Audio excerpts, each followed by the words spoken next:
All right, everybody, welcome back. We are here again with another episode on our roadmap from SLP graduate to SLP CF. I'm your host, Stephanie Michelle Swigert. I am a licensed and practicing school-based SLP in Los Angeles, California, and I am in the trenches where all of you soon will be. And I'm here today as a part of speechtherapypd.com. So we are very excited. We have a returning guest, Demi Fritz, who is here with us. She's also very well known on Instagram, known as SLP Resume. Demi joined us for our first episode on how to build the resume. And she is back bringing with her loads of expertise when it comes to any and all things surrounding the interview process. So welcome back, Demi. Thank you for being here with us. Thank you so much for having me. I'm excited to share some interview tips. Yes, admit it. You can't get enough of us. You love coming back. I do. I was so excited for tonight. I couldn't hold myself back. Oh, well, thank you for all that you are contributing to this series. I know that there is lots of pressure really that surrounds the interviewing process. And as a business owner myself at Golden State Speech, I interview a lot of SLPs and SLPAs. So I really understand, and I hear constantly about the fears and the emotions and the nerves that come into play around this very topic. It's like, what do we wear? What do we say? What do we do if we don't know the answer? Who's going to be there? There's just so many emotions that can come and flow about when we are thinking about scheduling and then sitting in that maybe very first interview, or maybe it's not your first interview. Maybe these nerves are coming up for you in each of the interviews that you're doing. So I'm excited to jump right in and hear, Demi, what you have to share to support graduate students with having a very successful interview process.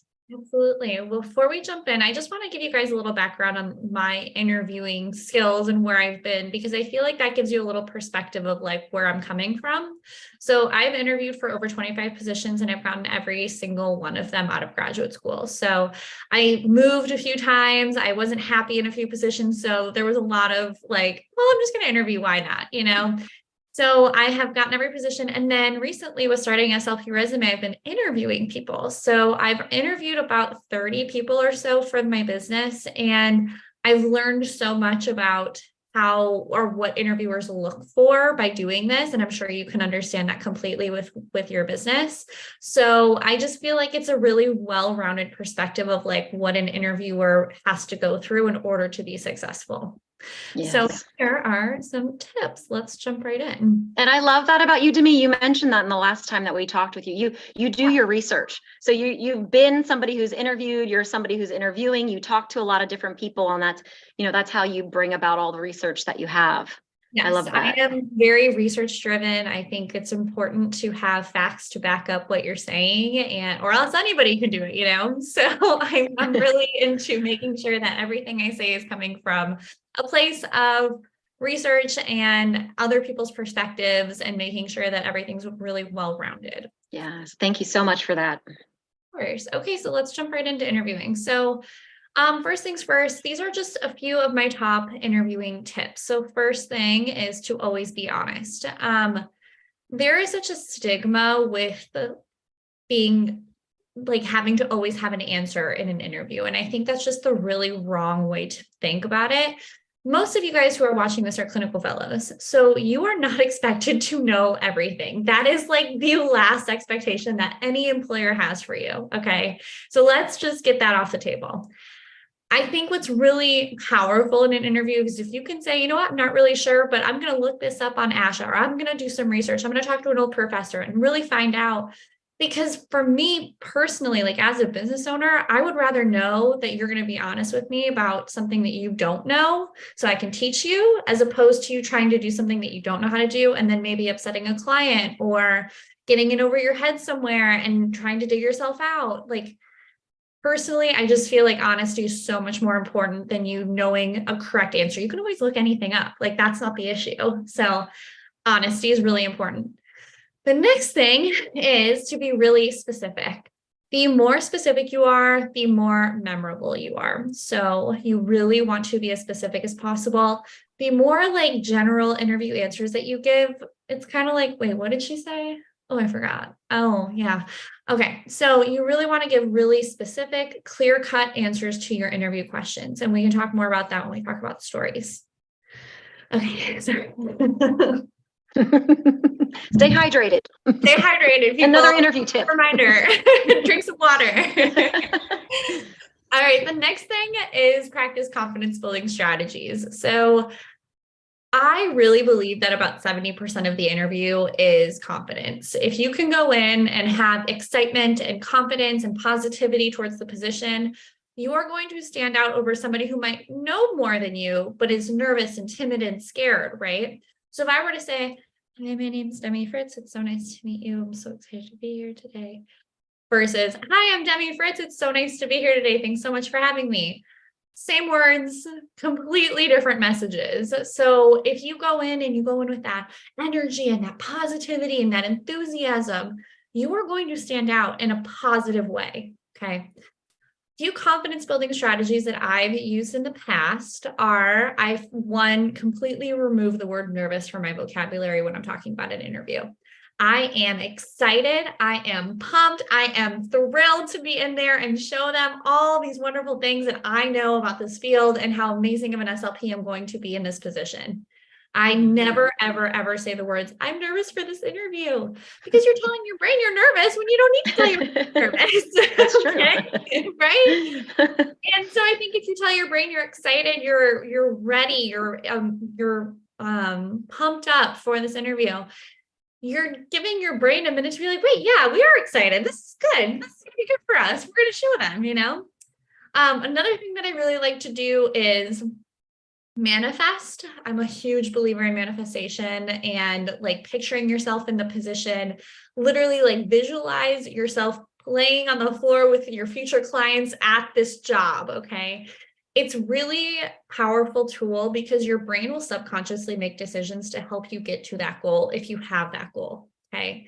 It's unbelievable. I'm a huge believer in manifestation and just I love that. Me too. I love that. Mm-hmm. Okay. Yeah. I figured you would be because of your mind.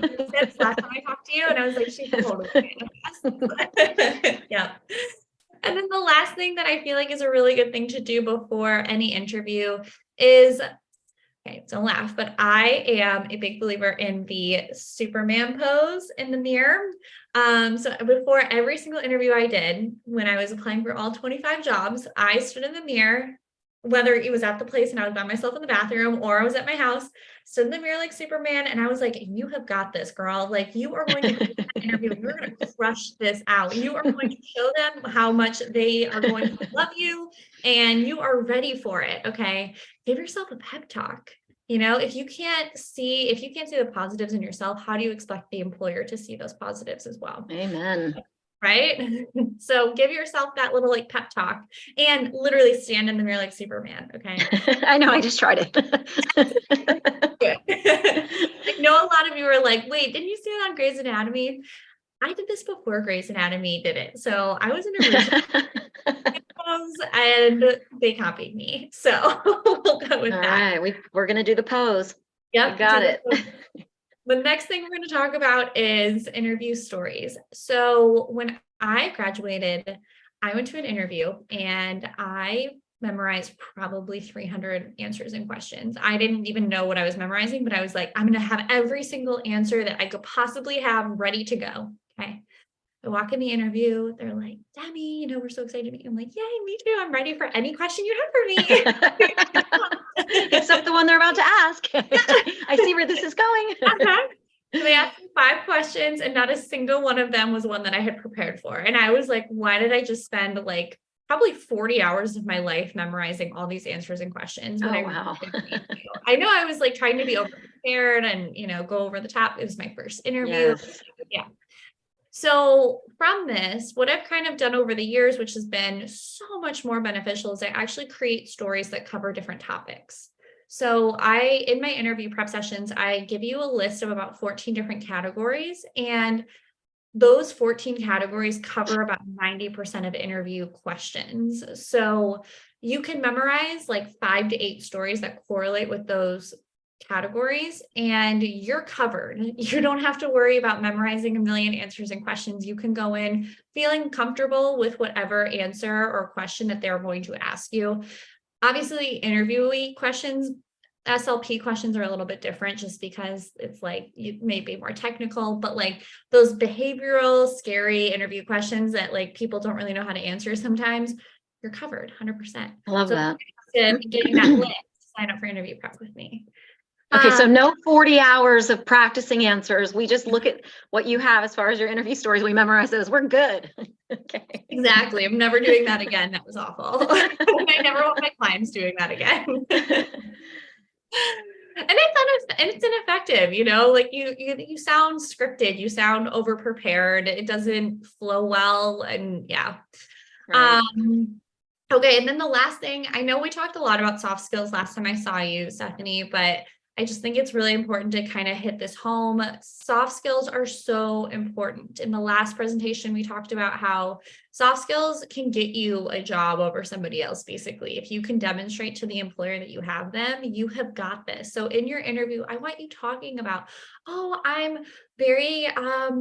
have great organization skills. I am able to manage a schedule really effectively. I am very prompt. I make sure my clients are seen on time. Like those are things that are important to me.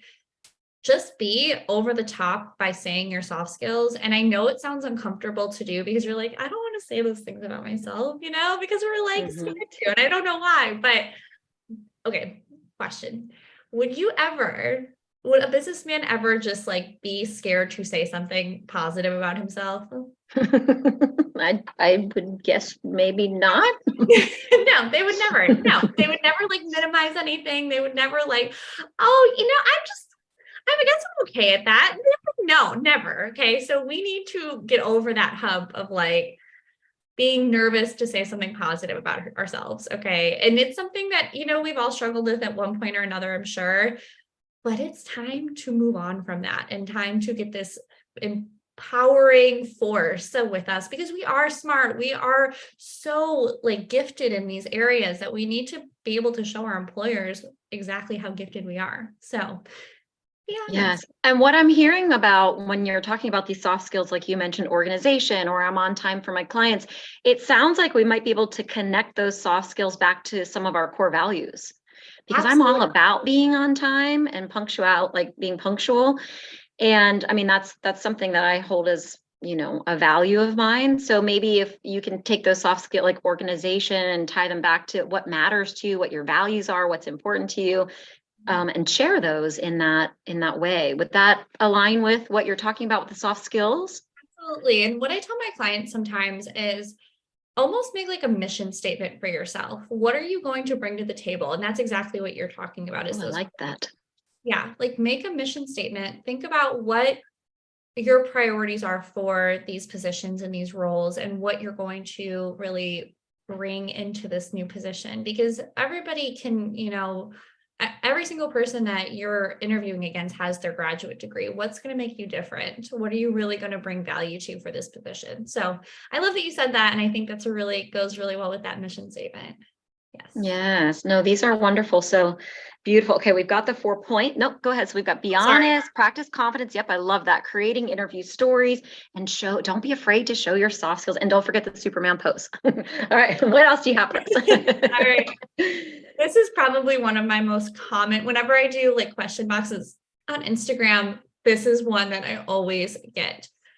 I am a huge believer in not turning your strengths or your weaknesses into strengths. I've heard this answer so many times, or like things like, oh, well, I'm just too perfect, or I'm too organized. And I say yes too much, and that's my weakness. I just feel like it's overplayed. It's overdone. It's not authentic. And it goes back to that like being honest thing. You're not being honest. Let's really talk about something that you could really improve on and help with. Okay.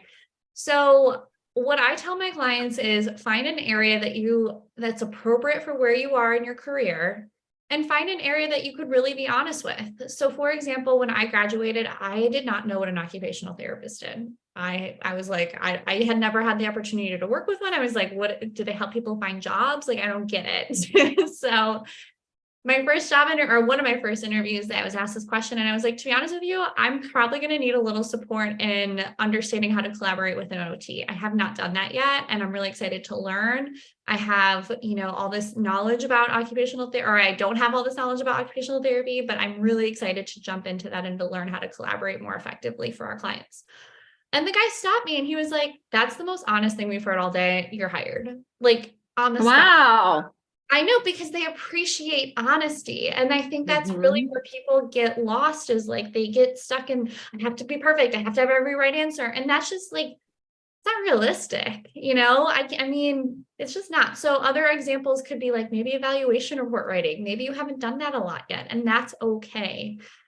So take that and find an area that you really do need support in, as opposed to creating a fake strength. Okay. You're throwing me back to when I used to do interviews before I had a lot of AAC experience. It was always the question that I would dread being asked because I didn't have a lot of AAC. So if someone said to me, well, what devices are you familiar with? What systems have you used?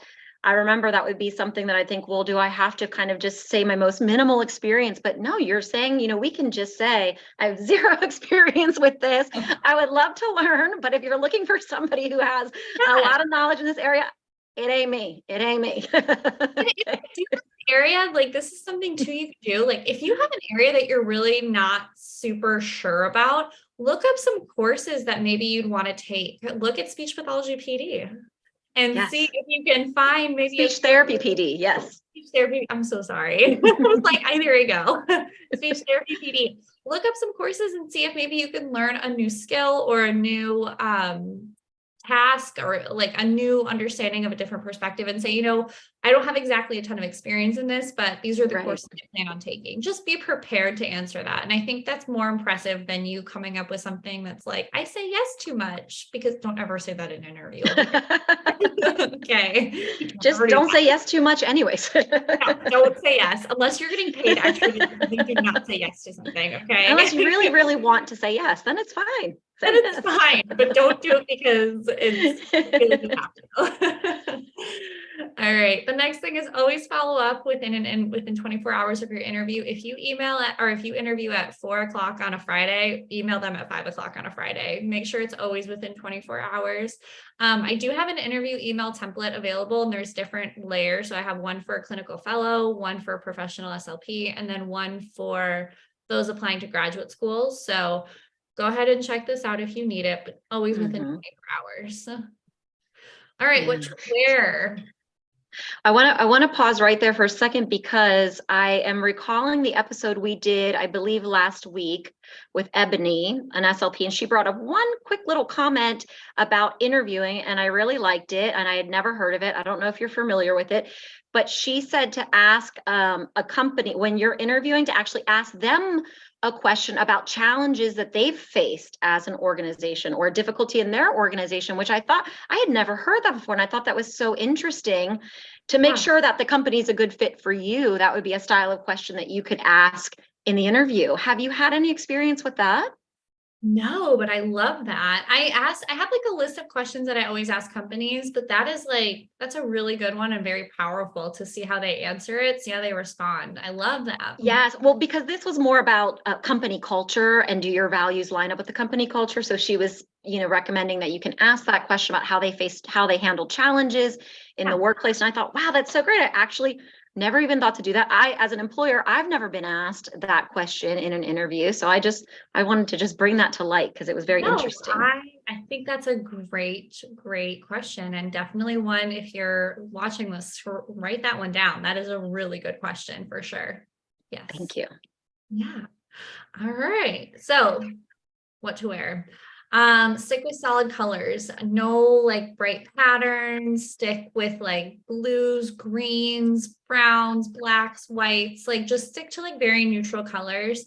I can't remember if I was telling you guys this, but colors are associated with different emotions. Yes. So when you come in with like a hot pink vest, and if that's your personality, great, but maybe just for an interview, tone it down just a smidge. But we're 80s babies. I mean, we love the hot pink. Well, I'm an 80s baby. I don't know about you. Yeah.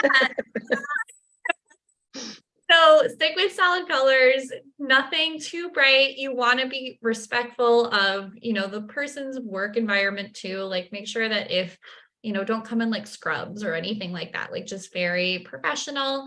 I personally like a heel. And the reason why is because there's actually studies that show that people who are taller or like, you don't have, I mean, if you're like 5'2" and you wear heels, it's not, you're still taller. Don't worry. Because I have girls who are like, I'm only 5'2" and I wear heels. I'm only 5'6". This is not going to help. No, just I'm saying the taller that you look, for some reason, people respect you more. There's a few studies that came out about this, and I was like, that's really interesting. And I just, so I'm a big component of if you feel comfortable wearing heels, wear them.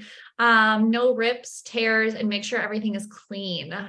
People always ask me like, would I have this little like rip in my jeans? I'm like, would avoid it just personally. And these are just my little things. Like these are all very personal preferences, and you're obviously welcome to wear whatever you want to an interview. I just feel like these are just some little tips that you guys can take away from this of what to wear. Yes, these sounds like the professional tips. Yeah. Be very professional. Mm-hmm. Yeah. Yeah. I mean, obviously we work in an environment where it's more like we'll be playing on the ground with kids and, we'll be doing that. So obviously your attire is going to change when you start working in the setting, but for the interview, you always want to dress more appropriately, not even more appropriately, more professionally, more business attire. So dress to impress. It's the rhyme to remember. Dress to impress. Exactly. So before I let you guys kind of go, I just want to talk a little bit about interview prep with me because it's a really powerful 45-minute conversation. So basically we have 2 interview prep coaches, me being one of them, and it's 45 minutes and we go through how to prepare for an interview. We address all your concerns, what to expect from an interview process. We interview you to see how you respond to interview questions, give you real honest feedback. So if you are looking for I'm here to pump you up, but I'm also here to be honest with you and tell you, okay, here's what you need to do different, or this was really good. I really love that you said this. That's what I love to do. I am your cheerleader and I will teach you all the ways to go into that interview with confidence. So if you are interested, schedule your session using the pink link below. Everything in the PowerPoint that's pink is a link. It'll take you to the page, but I'm excited to meet a lot of you and do some interview prep. Here is how to find me if you are interested. There's a lot of great freebies on Instagram, so check that out.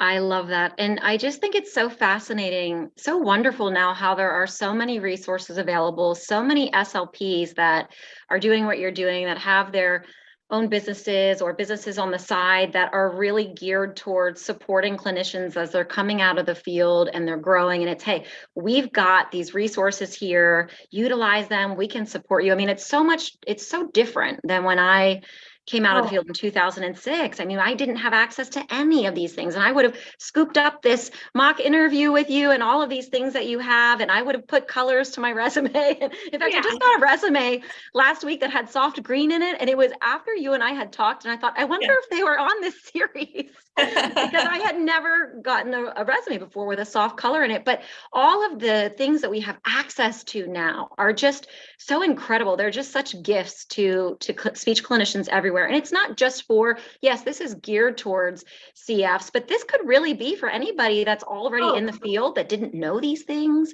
that is going for a new job or is transitioning to a different career placement, maybe from a nursing home to a school-based setting. I mean, we move around all the time as speech clinicians. So it's so wonderful what you're doing. And thank you so much for all that you're bringing to the table.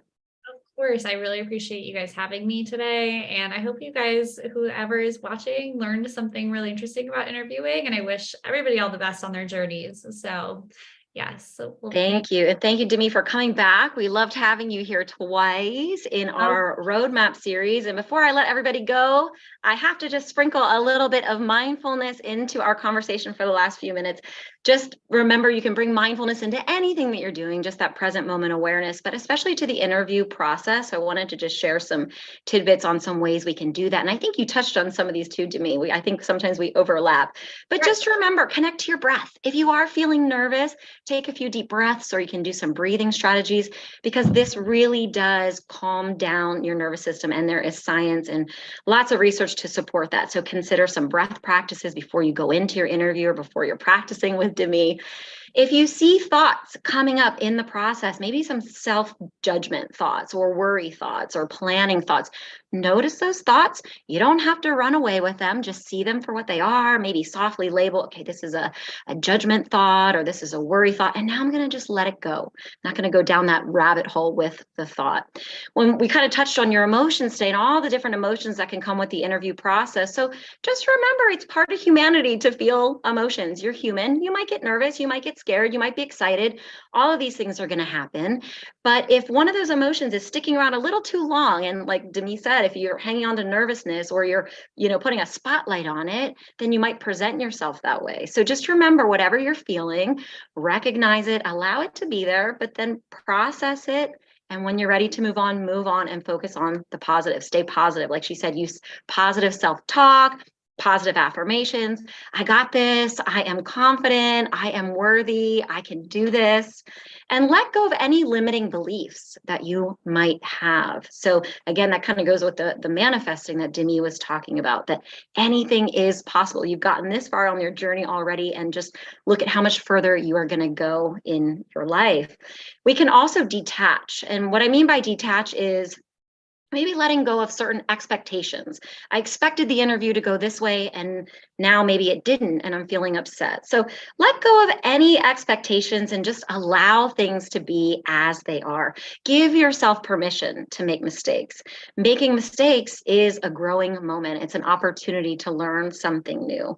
Acknowledge, like we said, that you might not have all the answers, and that is okay. And as Demi said, you can say, I don't know this, but I actually wanted to research this, or I'm actually going to look this up, so that you can share and be completely transparent.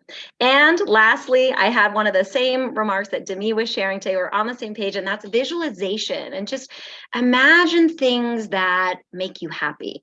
And we can focus on those things that bring us joy.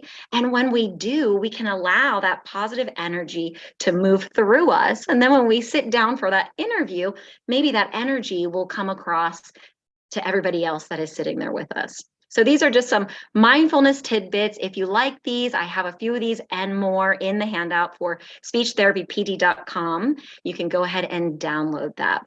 We will see you back here again next week, as we are on the next step of our journey as SLPs to be are moving from graduation to the big moment of CF and their first job. And we're so excited to be able to be a part of your journey. So thank you for